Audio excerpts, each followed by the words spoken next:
What's going on, you guys? Welcome back to another Trust and Timber production. It feels great to be back out here. I'm in a bit of a standstill.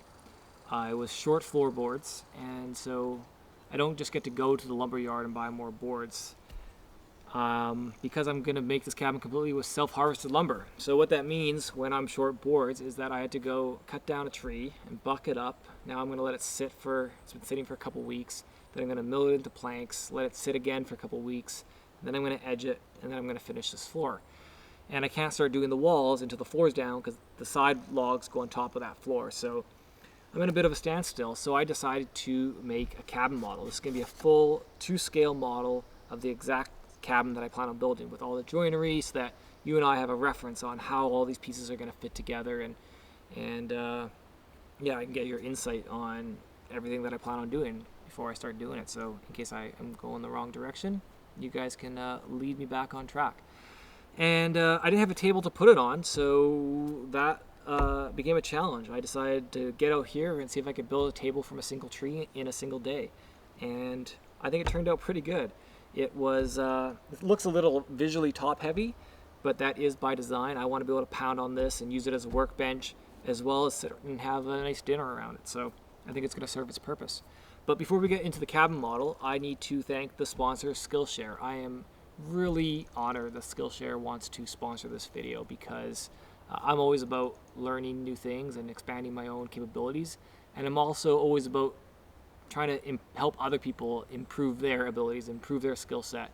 And Skillshare is a great service to expand your creativity. And so I started browsing through Skillshare, and I was really surprised to know that I recognize the names of the instructors. These are leading professionals in the industry.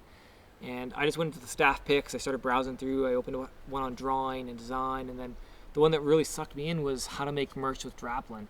And I hadn't made any timber merch yet. And so I started watching this course, and I got pumped. I'm excited about merch. I spent the next 2 days just designing t-shirts and graphics, and I think I'm going to put some of that below, and maybe some of you guys want to help support the channel and buy some of that merch. That'd be super cool.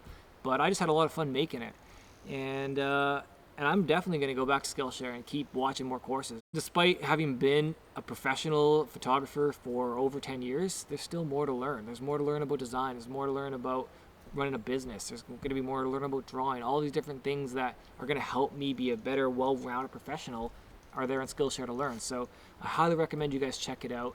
The best part is that the first 1,000 subscribers that click the link below in the description get a 2-month free premium membership to Skillshare. It doesn't cost you anything. I don't think you have to give a credit card or anything. You just sign in with your Google account and you start exploring your creativity. So you've got nothing to lose. I highly recommend it. There's great content on there, and Skillshare's got my support, and that's why I'm telling you guys about them. So go check it out. Click the link below and sign up for Skillshare. Okay, let's go build a cabin model.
Okay, while I continue to build this model, I thought I'd just go through some of the common questions that I get on the YouTube channel and answer them for you. So the main comment that I'm getting right now is everybody's concerned about the foundation. So I just want to repeat it. I'm sorry for those of you that have heard it, but this is a temporary foundation. Let me just get this glue up. This is my guide. That represents 3 feet. There we go. So yeah, this is a temporary foundation. I don't own this land. And I think this is maybe a lesson that I can share with some of you, because it's something that I struggled with. I always felt like I had to have everything in order before I could start. And this cabin has been a challenge to myself to just get started. The reality was, if I waited till I owned the land, till I had the money, I probably would never get to go build my cabin of my dreams. And so I just got started. I found someone that was going to give me permission to use their land. Luckily, we had family members. Happened to be my wife's grandparents own this property, and they've allowed me to come out here and harvest the trees in exchange for some labor and thinning out of the wood lot. And I'm building this temporarily here, and then while I save money to build the land, I'm going to build it all here in a way that I can completely unassemble it and then move it to the new property. And when I started building this cabin, I had no budget and really no experience in cabin building other than doing some woodworking projects on my own. And now I haven't even started building the walls. I've already got sponsors that are sponsoring the project, which is allowing me to make extra money that I'm putting aside to save for the property. And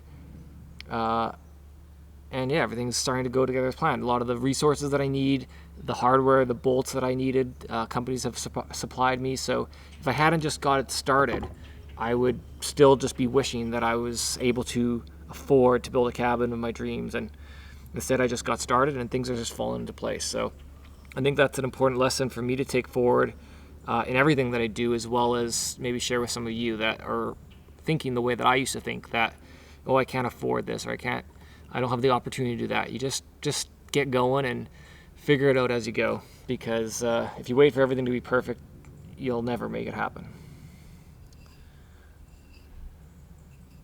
And as far as the floorboards go, I mentioned earlier that I'm at a bit of a standstill because I can't finish putting the floorboards down until I have more trees that dry. And you might be wondering why I'm not using all these logs that I've harvested way back in 2018. And the reason for that is because, as you see here, some of these logs have to go quite high up. I'm not building a traditional log cabin where you just stack log on top of log. I'm building a post and beam structure, so it's kind of part timber frame, and these logs are getting raised way up before the walls even get put into place. And so I need to make sure that those logs are light and dry before I start doing that. So I'm kind of saving all of my early harvest logs, which have been drying now for, it'll be 2 years before they go up, and I don't want to dig into that resource. Whereas with the floor, I don't mind if they're a little wet. So that's why I'm harvesting new logs for the floor and not touching my supply.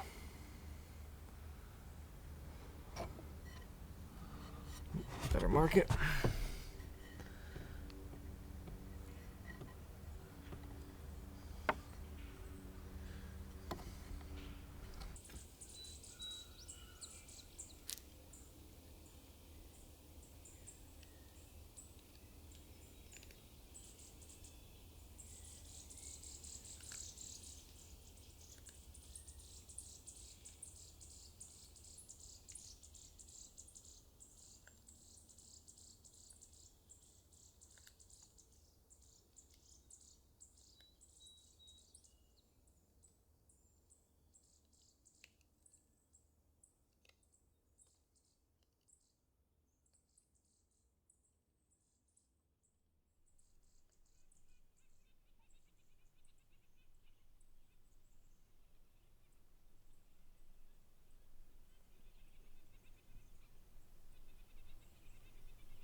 In traditional post and beam, you have a mortise, so a cutout channel on the inside of these posts.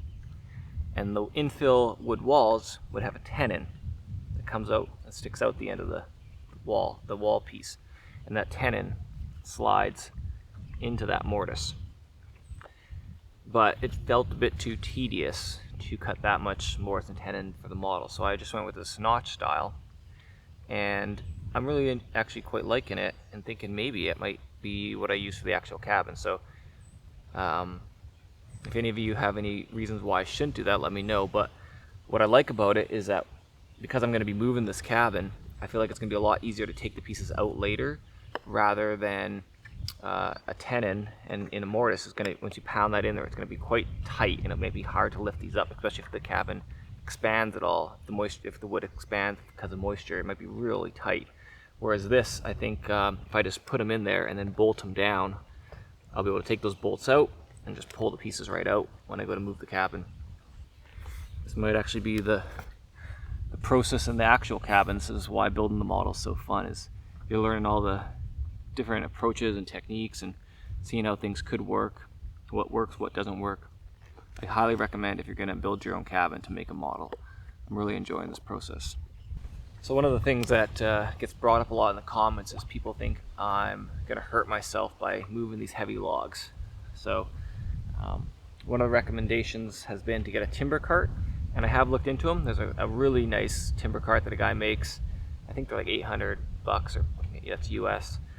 And it just hasn't felt necessary. For me just to put a log and roll it on other logs and pull it seems to be doing just fine. And I do make sure that I stretch and do yoga in the morning, so I'm not trying to lift on sore or stiff muscles.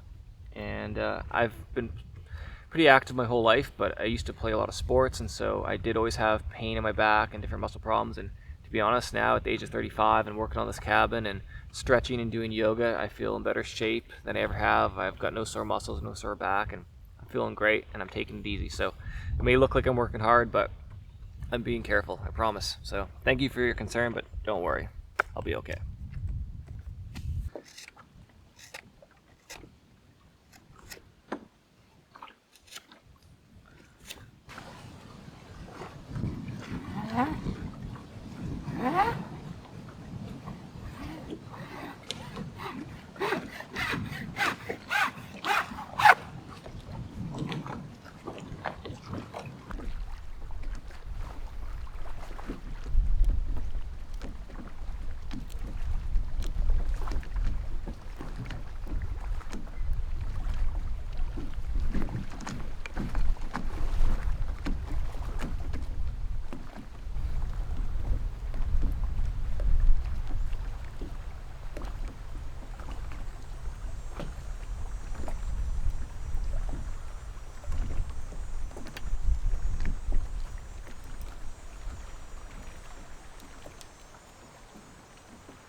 So I want to give a shout out to Danny Rowe. I said at the one of my earlier episodes that I want to give credit to people who offer me suggestions and give me advice. And Danny's piece of advice or suggestion was that on the wall pieces, instead of doing this curved radius on the bottom of the log that nests into the log above it, or the log below it, sorry, that I could put a little board in between each one. So basically cut a groove in the bottom of this log here and a groove in the top of this log, and then put a 2-inch board about 3/4 inch thick as a spline to fill the gaps between the logs. And when he said that, I think I thought about something like that before at one point and forgot about it. So when he said that, I was like, oh yeah, that's actually a good idea. But I'm not sure if if we get a bunch of side rain and if moisture gets in there, would that rain hit against that spline and run down and sit inside the log and rot the log?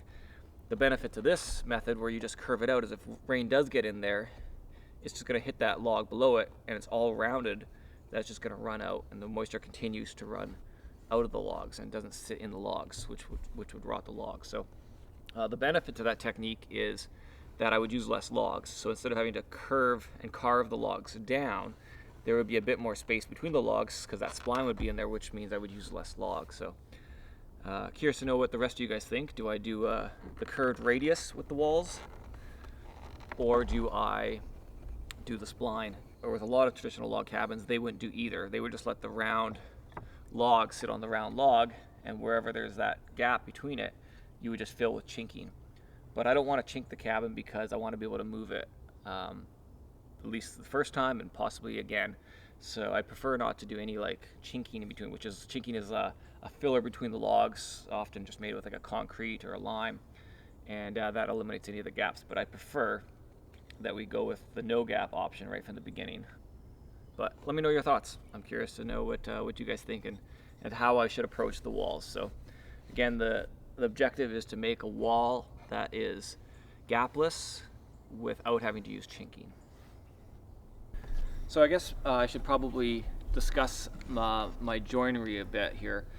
I am really depending on these construction screws. These are from U2 Fasteners, and I'm doing a combination of very traditional classic log cabin building because that's what inspires me. Those are the tools I like to use. I've designed this based on the fact that I like to use chisels and axes and be out in the woods.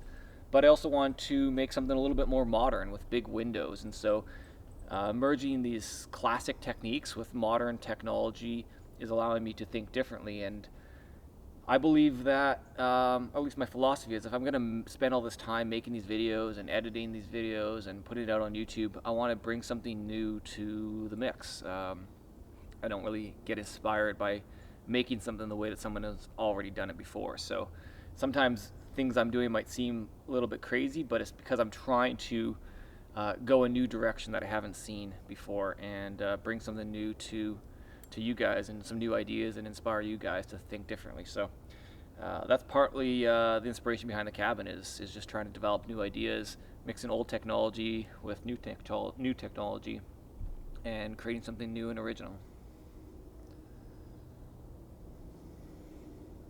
So I guess the last main question, or the last main comment that's been going on in the YouTube comments, and actually more so Instagram, is whether the boards, my floorboards, were going to shrink or expand.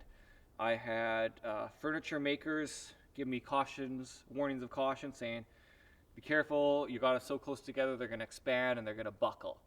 And then a lot of other people are saying you're going to get a lot of shrinkage. So I think the variable factor there is how wet the boards were. So obviously a furniture maker, they're working with very dry wood, but that furniture can go into places that is very moist, which could cause that wood to expand and then buckle. And then other people who've been watching the channel kind of see that I'm freshly milling these boards and putting them down, and their valid concern was that the boards were going to shrink. So what I did do though is like this front row here. So this what you see here has been down now for a little over a month. I put them down June 22nd. Today is July 28th. And really not much movement. A little bit, like maybe an eighth of an inch. I can see a spot up there, an eighth of an inch. but for the most part, the boards are stable. So part of that is I alternated. So some of these boards were trees that I felled already over a year ago that I milled, so they were quite dry, and some of them were wet. So I alternated rows of wet boards with rows of dry boards. And the other factor is that it's getting rained on. So as the boards dry, they get rained on, they expand a little bit, and they seem to be fairly consistent. So I'm very pleased. I was very worried that I was gonna, every time I come, I'm gonna see the boards that have huge gaps between them, or they're gonna be buckling and popping up, but everything's great. So very happy to see that. Mark Rubin, also known as the Nomad Boat Builder on Instagram and YouTube. Check him out. He's an incredible boat builder. I think he knows wood movement probably better than anybody. He suggested that the boards will probably shrink once the roof's on. So once they're stopped getting rained on, and they only dry, they don't expand, they're gonna shrink a little bit. And I think he's probably right. But that's what I'm expecting to happen. But by that point, we will almost be ready to put on our actual floor. So I'm going to do another layer of floorboards going perpendicular. Those boards I will do a tongue and groove, so as they expand and contract, they're going to shift on top of each other like that, and you won't see any gaps. But for now, these are going to be great.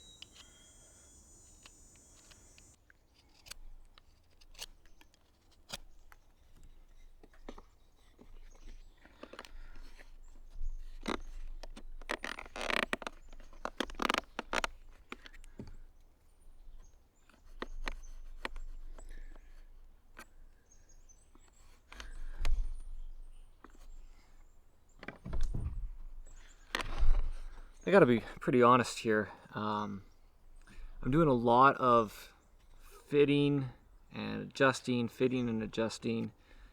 and works completely fine for the model. But when it comes to actually building the actual structure with big heavy logs, I'm not exactly sure how well this is going to work. I have contracted a crane device, and I have it at home. I forgot to bring it to help me lift these logs, so I'll maybe try to slip a clip in here, and hopefully that'll help me get the logs up into position and hold them into position so that I can make adjustments and carve them down and make them fit without having to keep lifting this log up and down every single time I want to make an adjustment.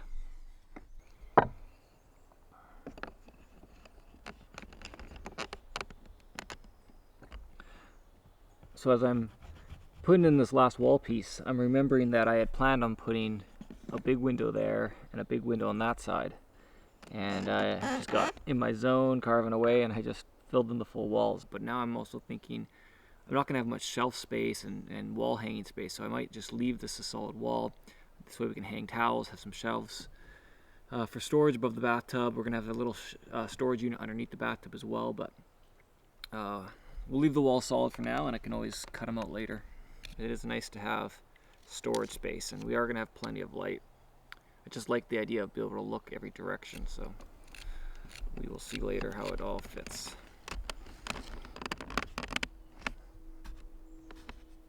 Before we finish up this cabin model, I just want to share with you the results from the polls I took on both Instagram and YouTube on which colors everybody liked most. So we have light honey, wheat, maple, and Sahara. These are all Sansin SDFs.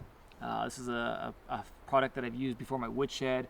I've been super impressed with it, and a lot of the log cabin builders that I talk to, and even the famous ones they build on TV, are using this Sansin SDF. So it's definitely a tested, true product. It's made, at least their main headquarters is very close to us here in Ontario. So it's a Canadian product, and happy to support them. And they're happy to support us, so they're actually going to give us the stain to do the cabin. So anyways, here are the results for the poll. On Instagram, 12 people voted for Sahara, 13 people voted for maple, and wheat got 6 votes, and light honey received 0 votes on Instagram. And then on YouTube, light honey received 3 votes, wheat received 2 votes, maple received 8 votes, and Sahara received 16 votes. So altogether, Sahara had the most votes with 28, maple had 21, wheat had 8, and light honey had 3. So those results didn't really surprise me. When I first saw the samples, when I went to pick them up from Color Oasis, this one just jumped out at me. I was like, that's a beautiful color. I love that. And the whole way home, I was kind of thinking that's what it's going to be. And then we put them up on our deck. We were just kind of talking and thinking about it. And we felt like maybe for what we're trying to achieve with this cabin, it might feel a little too dark and traditional. And we want to make this cabin feel modern and fresh. Even though we're making it with traditional tools and traditional techniques, I am trying to do something a little bit more modern with it, with the big windows. And so we were kind of leaning towards one of these 3. Ultimately, we were kind of thinking one of these two of these ones that are a bit more yellow, but thought maybe we could mix it with a bit of maple. And then when I saw the results coming in on Instagram, a lot of the people whose opinions I really respect were telling me maple. Photographers, interior designers, furniture designers, and I really reconsidered just this classic maple. And so I'm not sure where we're at. I'm gonna talk to our contact at Sansin and ask him what he thinks about maybe mixing maple and wheat and doing our own custom color. And you guys are going to find out soon enough. All right, so here is the last piece going in. It's a wall piece in this back corner, and this model is now done. Obviously, I don't have a roof, I don't have a door, but what I really wanted to figure out was just that structural design. I'm no engineer, I'm no architect, but it feels solid to me. I really like the way that these notches in my roof joists notch into the beams along the top, which disperse the weight outwards. So if there is pressure here, even without glue, I could push down these and they wouldn't slide out because of the way that they're notched over that. So that helps disperse the weight from the center point outwards.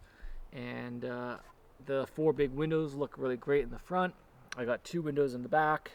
Here's the door, and when you enter, you're going to see the fireplace right here.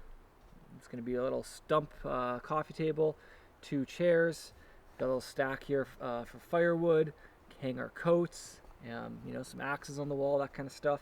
Over here is going to be a bathtub raised off the ground, and some storage units underneath, and then along the front, just one big long table. So we'll have 2 benches and have the table up against the glass the majority of the time, but we can always pull that table out, have the benches on both sides, bring the 2 chairs in, and probably sit 10 comfortably around this big table. And then we've got a double bed, and then across it up here we've got a single bed bunk bed. And then we'll probably have some storage units above the door here for more storage underneath the beds, and some kind of shelving and storage over here on this wall. But ultimately, I'm really happy with it.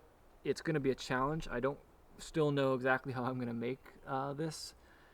I still have to decide exactly how I want to do the walls, and yeah, there's still a few things to figure out, but I'm really excited to get started, and I'm looking forward to this. So thank you so much for watching. I will see you in episode 7. Be nice people, be nice to our earth.